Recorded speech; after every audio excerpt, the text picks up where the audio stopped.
사도신경 고백하심으로 새벽기도회를 시작하겠습니다.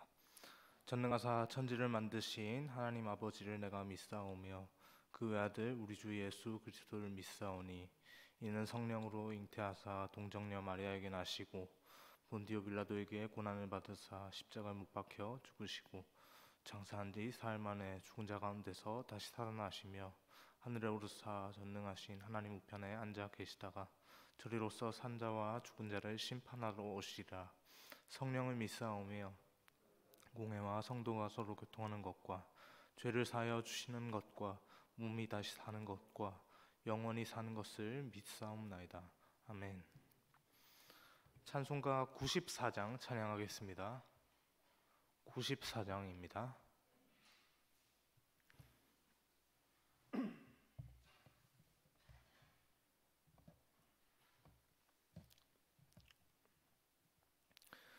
주 예수보다 더 귀한 것은 없네. 이 세상 부귀와 바꿀 수 없네. 영죽은 내 대신 돌아가신 그 놀라운 사랑 잊지 못해. 세상 즐거움 다 버리고 세상 자랑 다 버렸네. 주 예수보다 더 귀한 것은 없네. 예수 밖에는 없네. 주 예수보다 더 귀한 것은 없네. 이 세상 명예와 바꿀 수 없네. 이전에 즐기던 세상 일도 주 사랑하는 맘 뺏지 못해. 세상 즐거움 다 버리고 세상 자랑 다 버렸네. 주 예수보다 더 귀한 것은 없네. 예수 밖에는 없네. 주 예수보다 더 귀한 것은 없네. 이 세상 행복과 바꿀 수 없네. 유혹과 핍박이 몰려와도 주 섬기는 내 맘 변치 않아. 세상 즐거움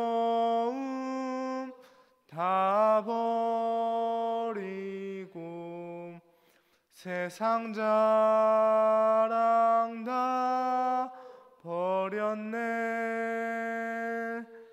주 예수보다 더 귀한 것은 없네.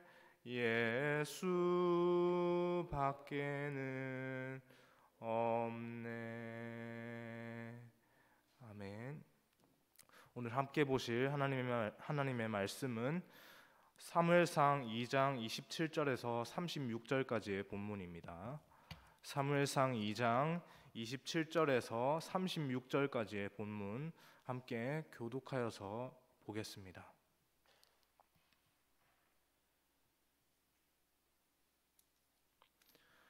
2장 20절 제가 먼저 보겠습니다.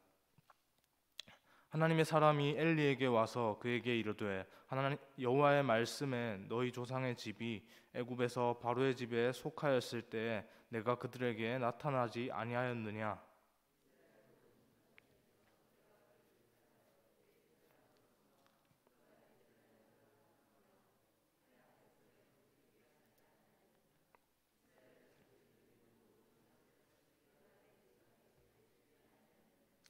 너희는 어찌하여 내가 내 처소에서 명령한 내 재물과 예물을 밟으며 내 아들들을 나보다 더 중히 여겨 내 백성 이스라엘이 드리는 가장 좋은 것으로 너희들을 살찌게 하느냐.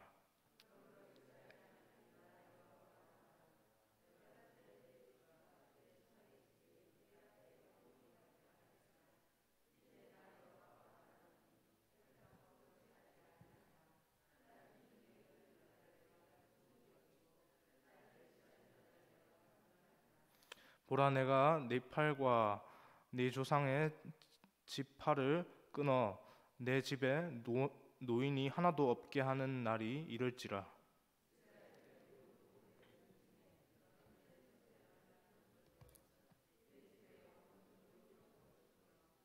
네 제단에서 내가 끊어버리지 아니할 내 사람이 네 눈을 쇠잔하게 하고 내 마음을 슬프게 할 것이요 내 집에서 출산되는 모든 자가 젊어서 죽으리라.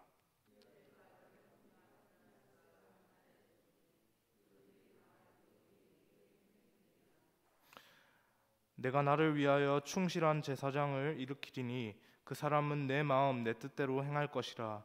내가 그를 위하여 견고한 집을 세우리니 그가 나의 기름 부음을 받은 자 앞에서 영구히 행하리라.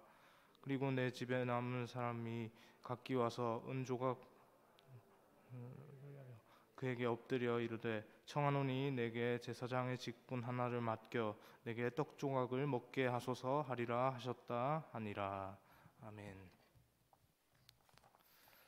오늘 본문의 내용은 하나님께서 택하셨던 그 엘리 제사장의 그 가문을 하나님께서 하나님의 손으로 직접 버리시는 장면이 나옵니다. 제사장은 원래 대를 이어서 세습해 오던 것이었습니다. 하나님께서 택하신 그 가문에서 제사장의 그 직분을 대를 이어서 수행하게 되는 것이죠. 그렇게 하나님께 제사장으로 택함 받은 그 가문이 바로 오늘 본문의 엘리의 가문이었습니다. 특별히 그 당시에 엘리는 사사의 역할까지도 감당을 했었죠. 사사가 누구입니까? 어떤 사람입니까? 하나님의 뜻대로 이스라엘을 다스리고요. 하나님께 그렇게 또 제사를 올려드리고 또 하나님과 백성의 그 중간자의 위치에서 하나님의 뜻을 여호와 하나님의 뜻을 그 백성들에게 전하고 이렇게 살아야 한다라고 그렇게 말하는 선지자의 역할까지도 감당했던 사람입니다. 그렇게 하나님의 특별한 택하심을 입었던 그 엘리와 그의 가문이었죠. 그러나 너무나도 애석하게도 하나님의 택하심을 겸손함으로 감당하지 못했습니다. 그 집안이요. 암흑 같은 그 사사 시대에 찌들어버린 신앙의 모습을 가지고 그렇게 그 집안이 그 대제사장이라고 하는 그 사사의 역할까지도 겸했던 그 집안이 그렇게 신앙에 찌들어버린 모습으로 살아갑니다. 엘리 개인적으로는 또 물론이고요. 또 그는 자식 농사에까지도 실패해버린 모습을 오늘 본문을 통해서 알 수 있는 것이죠. 대제사장의 아들들이 온갖 악행이라는 악행은 다 저지르고 다닙니다. 물론 엘리도 그것을 가만히 두고만 보지는 않았습니다. 그렇지만 자녀들의 그 하나님을 떠난 그 마음을 돌이키기에는 너무나도 멀리 가버린, 너무나도 멀리 와버린 그 상태였죠. 엘리의 그 자식들을 걱정해서 그렇게 하는 말이 오늘 본문을 보니까 씨알도 듣지 않습니다. 씨알도 먹히지 않는 것이죠. 그런 그들에 대한 평가가 오늘 매일 성경 본문에 그 읽지 않은 부분 그 25절 끝에 언급됩니다. 여호와께서 그들을 죽이기로 뜻하셨음이더라 라고 하는 것이죠. 비록 어그러진 그 시대 속에서 어그러진 그 행동으로 그렇게 살아가고 있었던 엘리의 아들들이었지만 하나님께서는 그 아들들의 그 범죄하는 모습을 보는 그 엘리의 마음속에 아버지의 마음을 품게 하셨습니다. 그때라도 돌이키기를 원하셨던 것이죠. 나는 이렇게 사는 것이 너무나 오래되어서 변화되기에는 이미 늦었지만 나의 자식들, 내 자식들은 적어도 나처럼은 되지 않았으면 하는 그런 마음이 엘리에게 있었던 것입니다. 엘리는 아들들에게 충고합니다. 영적인 장님 상태였던 엘리였지만 그 순간에 하나님께서 쓰셨는지도 모르겠습니다.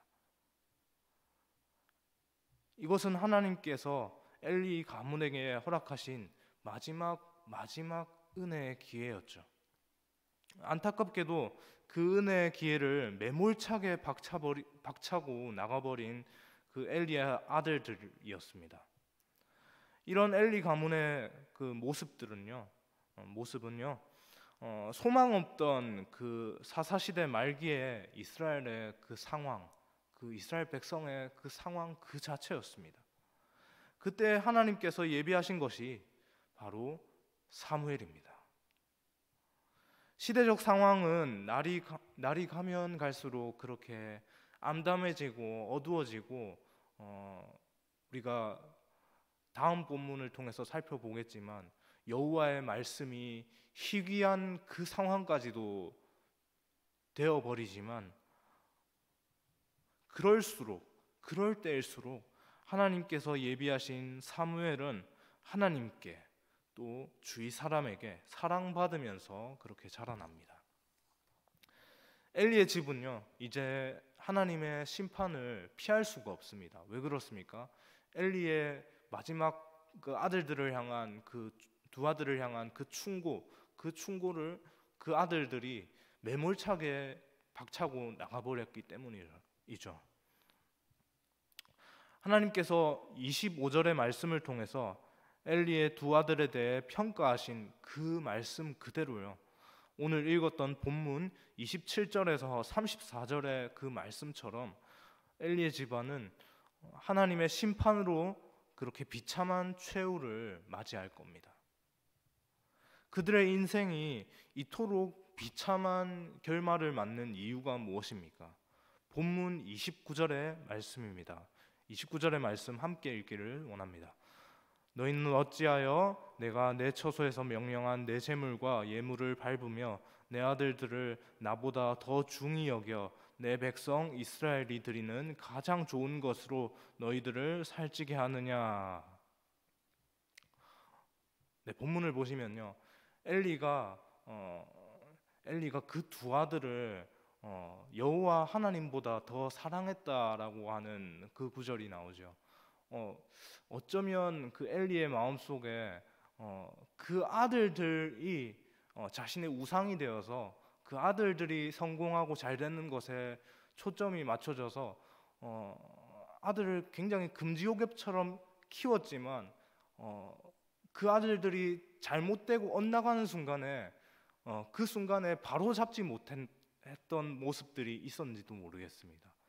그것을 하나님께서 분명히 보셨고 또 그 아들들이 잘못했을 때 여호와 하나님의 전에서 그렇게 잘못된 행동을 했을 때 그 순간에 바로 지적을 하고 아버지 된 입장으로 또 대제사장 된 입장으로 그렇게 바로 잡으려고 했었어야 하는데 이제서야 그것을 엘리가 한 것은 어쩌면 때가 너무 늦어버린 건지도 모르겠죠.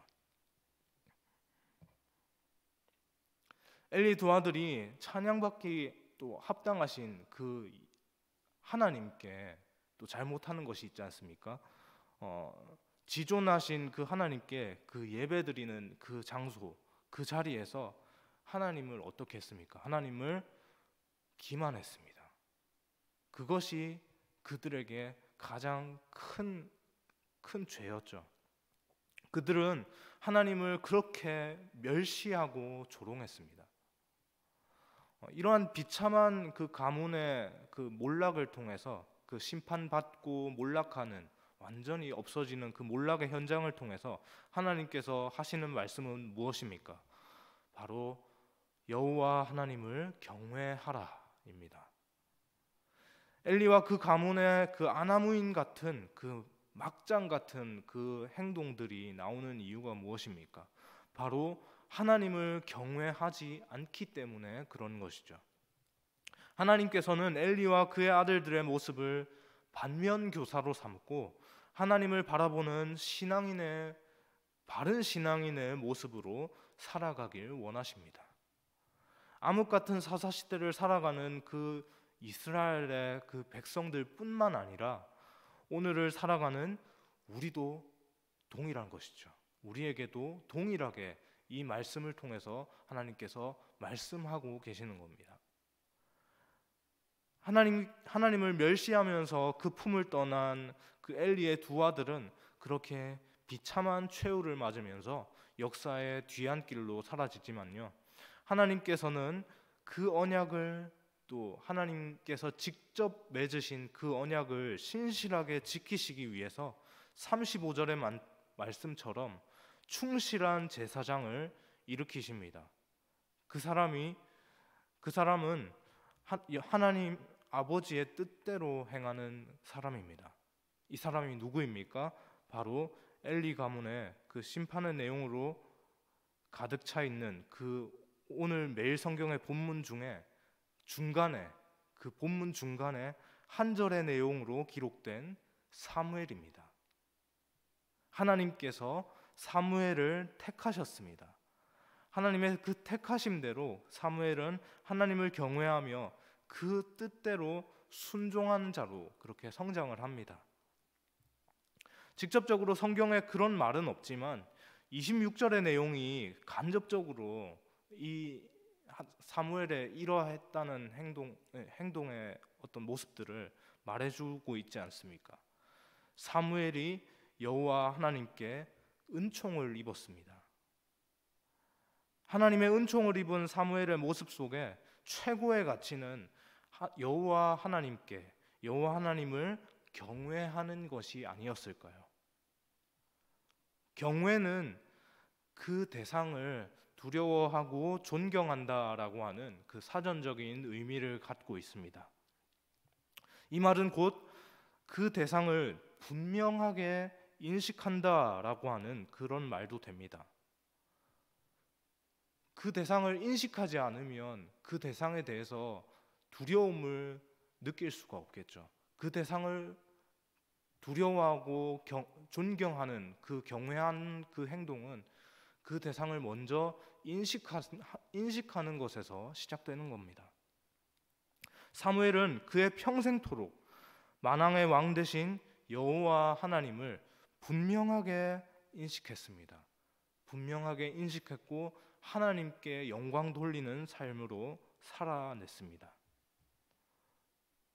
성경은 엘리의 두 아들의 이름을 홈니와 비나스라고 언급합니다.